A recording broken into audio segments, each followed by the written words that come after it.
जीवन से आपने क्या करना है? विवाह करना है। इस शरीर को आपने विवाह के बंधन में बांधा, विवाह किया आपने। आपने विवाह किया? आपने विवाह किया? क्यों किया विवाह? आप विवाह क्यों किए भैया? आपने विवाह क्यों किया? दादाजी भैया आप बताओ, आपने विवाह किया क्यों?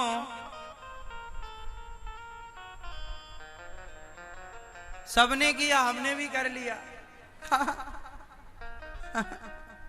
क्यों दादाजी आप बताओ? पीछे वाले भैया ऐसे बैठे हो मस्त है। हाँ बैठे रहो, बस बताओ ब्याह किया आपने? क्यों किया? नहीं हम ब्याह कर लिया, पता ही नहीं क्यों किया, और घर वालों ने करा दिया, महाराज जी हो गया, पता ही नहीं। वही तो हमने बताया कि हीरा तो है पर कीमत ही पता नहीं, तो हीरे होने का कोई अर्थ नहीं है। शरीर अनमोल है, इस शरीर से ईश्वर को पाया जा सकता है। दूसरा, विवाह क्यों किया? आपने विवाह किया क्यों किया?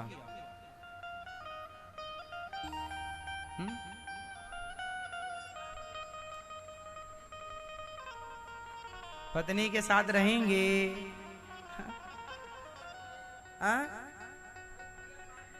हाँ ठीक कहा आपने। हम लोग विवाह इसलिए करते हैं क्योंकि हमारी संस्कृति में बिना विवाह के हमारे यहाँ हम यज्ञ करने के अधिकारी नहीं होते, इसलिए हमारी पत्नी हमें यज्ञ का अधिकार देती है, इसलिए विवाह किया जाता है। इसलिए हमारे यहाँ जब विवाह होता है तो मंडप के नीचे ही सबसे पहला यज्ञ होता है। पंडित जी कराते हैं, पति पत्नी दोनों से एक यज्ञ कराते हैं। मतलब विवाह क्या है? एक यज्ञ है। हम विवाह के बाद यज्ञ करने के अधिकारी हो जाते हैं। इसलिए पत्नी के साथ बैठकर ही जोड़े से आप कोई भी अनुष्ठान करने के अधिकारी हैं। इसलिए विवाह कराया जाता है कि हम ईश्वर की प्राप्ति में हमारी पत्नी और हमारा पति हम एक दूसरे के सहयोगी बनकर यज्ञ करें, इसलिए विवाह होता है। लेकिन